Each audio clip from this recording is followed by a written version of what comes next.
안녕하세요. 이번 시간부터는 학습과 교수의 원리라는 대단원에 들어가서 지난 1학기까지는 교육의 이론적 측면이 강했다면 이번 시간부터는 실질적인 측면이 강한 부분이라고 보면 될 겁니다.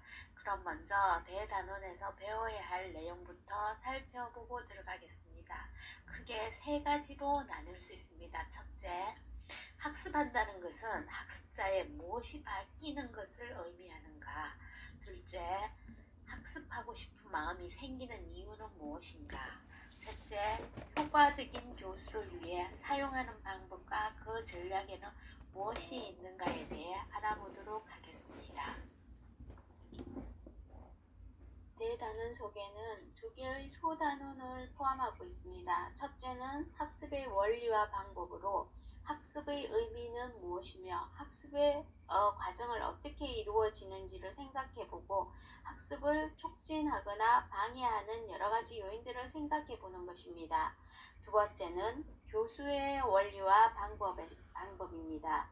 1학기 때 여러분 수업 시연에서 여러분이 직접 경험해 봤듯이 교수의 의미는 무엇이며 잘 가르치기 위해 교수자가 갖추어야 할 능력과 효과적인 교수 방법에 대해서 좀 더 자세하게 생각해 보는 것입니다.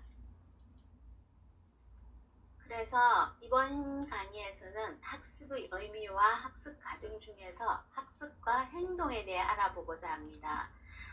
자, 먼저 여러분 1학기에서 배운 기억이 나겠지만 학습에 대한 의원적 의무부터 먼저 살펴보도록 하겠습니다. 여러분 잘 알고 있듯이 학습은 배우라, 필습, 배우고 익힌다는 의미입니다. 즉 학습은 단순히 배우는 것에서 그치는 것이 아니라 배운 내용을 마음속에 기억하고 사용할 수 있도록 준비하여 적절한 상황에서 활용한다는 것입니다. 학습이 이러이러하다고 한마디로 정의 내리기는 참 쉽지 않습니다. 학자마다 보는 시각과 관점에 따라 또 견해도 다르고요. 그래서 여기에서는 학습을 행동의 변화, 사고의 변화, 개인의 해석이라는 세 가지 관점으로 구분해서 설명할 수 있습니다. 또 이 세 가지 각각의 관점은 학습의 의미, 교사와 학생에 대한 생각, 지식과 경험에 대해서 서로 다른 주장을 담고 있음을 알 수 있습니다. 그럼 자, 먼저 학습은 행동의 변화라는 관점에서 알아보도록 하겠습니다. 학습은 여러분이 생각하는 바대로 마음속에서 일어나는 것입니다. 그리고 학습을 한다는 것은 마음이 함께 작용하는 생각의 결과물인 것입니다. 그런데 여러분, 마음속에서 일어나는 일을 관찰할 수 있을까요? 밖에서 관찰하기 어렵기 때문에 교사는 학생들의 수업 이해도를 사실은 짐작하기가 어렵겠죠. 그래서 잘 이해하고 있는지, 저 학생이 어디까지 이해하고 있는지, 잘 못 이해하고 있는지, 또 잘 못 이해하고 있다면 어느 부분을 잘 모르고 있는지 정말 판단하기 쉽지 않다는 것입니다. 그래서 일부 교육학자들은 학습이 사람의 마음속에서 일어나는 일보다는 우리 눈으로 직접 보고 평가할 수 있는 학습된 결과 행동에 초점을 두어야 한다고 주장하였습니다. 그리고 이렇게 학습에서 관찰 가능한 행동을 중요하게 생각하는 것을 행동주의라고 합니다. 그래서 세 번째, 학습에서 행동이 중요하다고 생각하는 이 행동주의 학자들은 학습을 환경의 여러 자극에 대한 반응으로서 변화하는 행동으로 학습을 규정하기도 합니다. 이때 자극과 반응으로서 행동에 모두가 관찰 가능한 것이어야 하며 환경은 사람의 행동에 영향을 미치는 모든 조건으로 보는 것입니다. 이미지를 한번 보세요.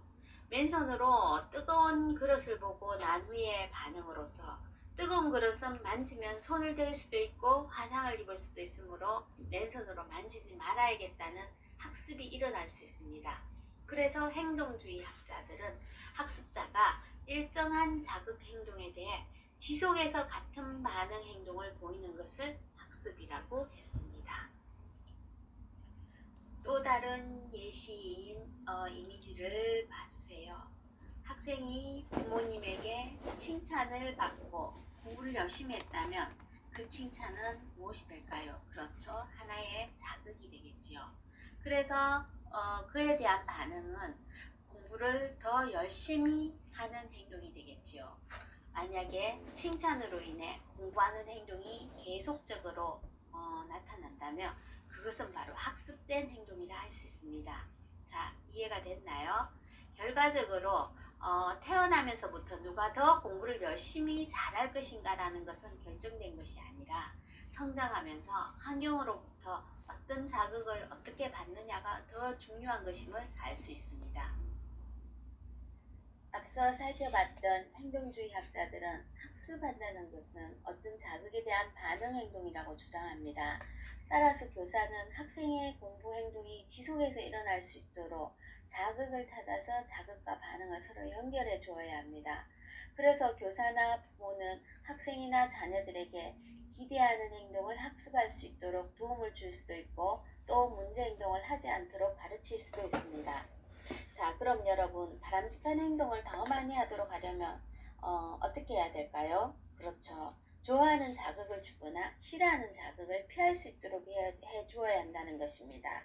예를 들어서 바람직한 행동, 여기서는 공부하는 행동을 예로 들어 볼게요.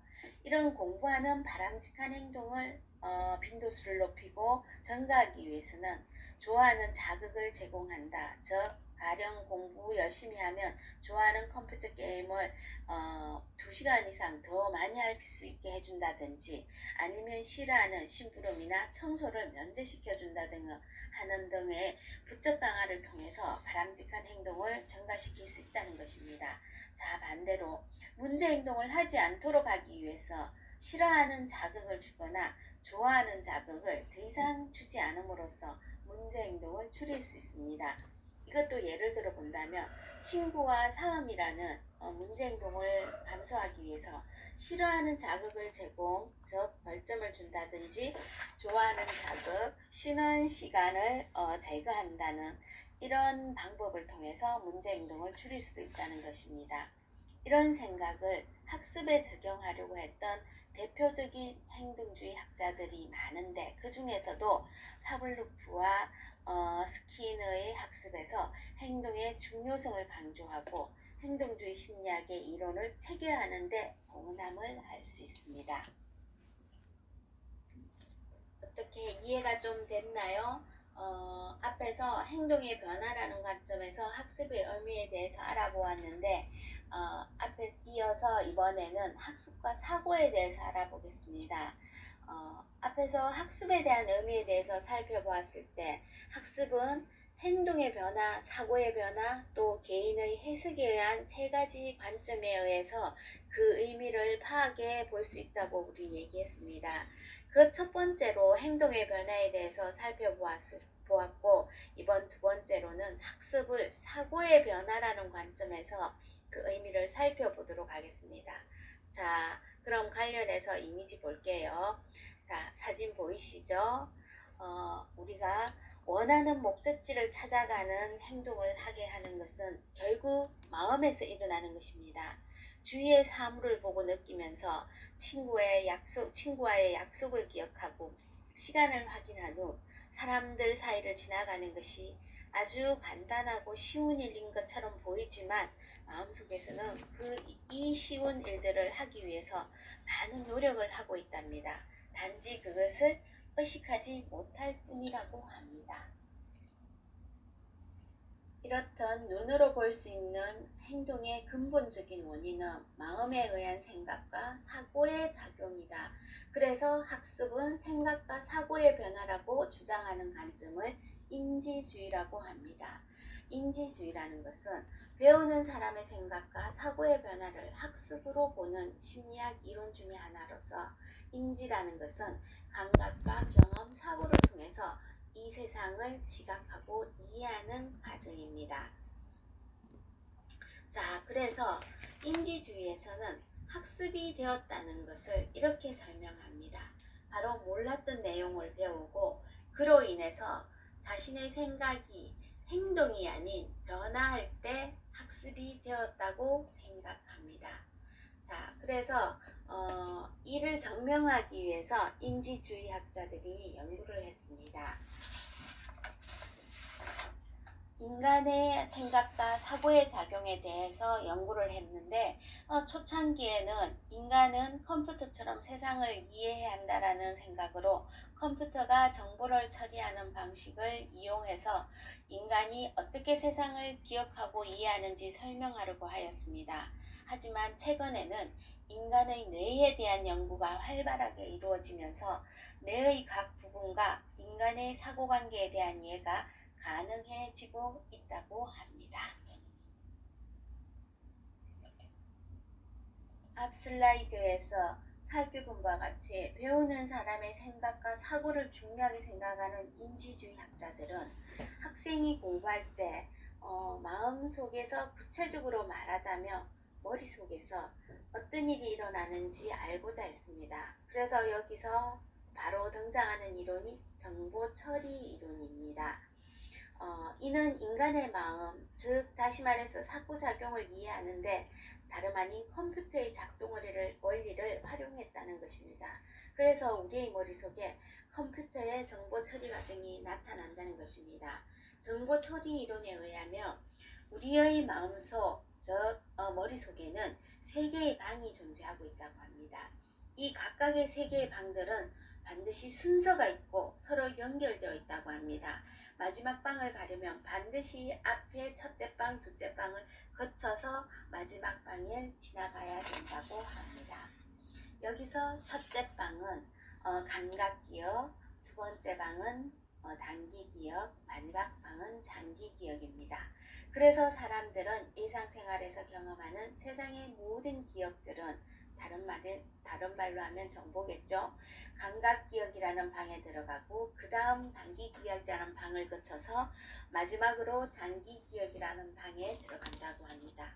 자, 그럼 각각의 방에 대해서 알아보도록 하겠습니다. 첫째, 감각기억방입니다. 감각기억은 말 그대로 세상의 감각 정보들을 처음으로 받아들이는 곳입니다. 감각은 우리가 잘 알고 있듯이 시각, 청각 등이 있습니다. 예를 들어서 수업을 듣고 있는 학생들에게 교사의 말은 귀로 들을 수 있는 뭘까요? 청각적 정보겠죠. 감각기억에 저장되고요. 만일 교사가 칠판에 도표를 그린다면 그 도표는 그렇죠. 시각적 정보로서 감각기억에 저장되고요. 바로 이처럼 우리가 접하는 감각 정보들은 모두 감각기억에 저장됩니다. 근데 감각기억은 외부 정보를 오랫동안 담아둘 수가 없답니다. 연구 결과 시각적 정보는 단 1초, 청각적 정보는 4초 정도 머문다고 합니다. 그래서 정말 우리가 눈 한 번 깜빡하는 그런 짧은 시간 동안만 정보를 저장한다고 하니 반면 감각기억에 정보를 담아둘 수 있는 공간은 무한대라는 것입니다. 그래서 많은 정보를 한 번에 저장하며 정보의 수용량에는 제한이 없다고 합니다. 따라서 학생이 교사의 말을 귀담아 듣지 않으며 교사의 말은 학생의 감각기억에 잠시 저장되어 있다가 사라진다는 것입니다. 그래서 결국 주의를 기울이지 않으면 빠른 시간에 쏜살같이 사라진다는 것이죠. 하지만 선생님이 말씀에 주의를 기울이고 집중하게 된다면 어떨까요? 감각기억을 거쳐서 단기기억으로 전달된다는 것입니다. 그래서 선생님의 수업에 대한 주의를 기울이는가 아니면 주의를 기울이지 않는가 그 여부에 따라서 감각기억에서 빠른 시간에 사라지느냐 아니면 단기기억으로 전달되는가 하는 것이 결정된다는 것입니다. 두 번째, 단기기억입니다. 단기기억은 감각기억보다는 오랫동안 정보를 저장할 수 있다고 합니다. 감각기억이 1초 남짓한 짧은 시간 동안 정보를 저장한다면 단기기억은 약 20초 정도 저장할 수 있다고 합니다. 그리고 감각기억은 아주 많은 정보를 한 번에 저장하지만 단기기억은 크기가 작기 때문에 7단위 다른 말 사람에 따라서는 플러스 마이너스 2에서 5에서 구 단위 정도까지만 정보를 저장할 수 있다고 합니다. 그래서 저장 용량보다 많은 수의 정보가 들어오면 먼저 들어온 정보는 잊어버리게 된다는 것입니다. 따라서 새롭게 배워야 할 내용이 짧은 시간에 너무 많이 제시되면 어떨까요? 모두 학습하기 어렵고 또 잊어버릴 수 있다는 것입니다. 그래서 한 번에 많은 내용을 학습하는 경우 우리는 학습하는 내용을 잊어버립니다.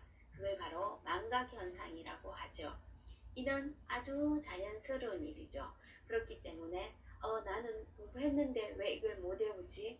내 머리가 나쁜 것일까? 나한테 문제가 있는 것일까? 절대 아닙니다. 아주 자연스러운 일입니다. 단기 기억의 크기가 작아서 공부한 내용을 오래 기억할 수 없다면 어떻게 할까요? 그렇습니다. 반드시 기억해야 할 내용은 좀 전에 언급했던 우리 마음의 마지막 방인 장기 기억으로 옮겨야 합니다. 그런데 여기서 부호라는 개념이 등장을 합니다. 이것이 무엇이냐? 바로 단기 기억에서 장기 기억으로 정보를 옮기기 위한 작업입니다. 좀 더 구체적으로 말하면 새롭게 공부할 내용을 이미 알고 있는 과거 지식과 의미 있게 연결하는 것이죠. 자, 수학을 예로 들어본다면 어떤 학생이 정수를 새로 배운다면 이미 배워서 알고 있는 자연수에다가 지식을 활용해서 정수를 이해할 수 있는 것이고, 또 국어를 예로 들어본다면 고전 시가에서 해석하기 좀 난해한 부분도 있는 부분을 우리가 해석이 가능했다 하더라도 화자의 정서를 찾기 어렵다고 했을 때 이미 배워서 알고 있는 현대시의 지식을 활용해서 고전 시가를 접목하여 이해할 수 있다는 것입니다. 자, 이해가 좀 됐나요? 그럼 마지막으로 장기 기억입니다. 장기 기억이란 우리의 정보가 최종적으로 머무는 곳입니다. 무한한 양, 많은 양의 정보를 영구적으로 저장, 일종의 마음속의 도서관 같은 역할을 한다고 할 수 있습니다. 그럼 장기 기억에 정보를 저장해두면 필요할 때 언제든지 꺼내서 사용할 수 있어야 하겠죠. 이것이 바로 정보의 인출입니다. 마치 우리가 은행에 돈을 저금하고 저금한 돈을 꺼내 사용하듯이 필요한 지식을 꺼내서 사용하는 것과 같다고 생각하면 됩니다.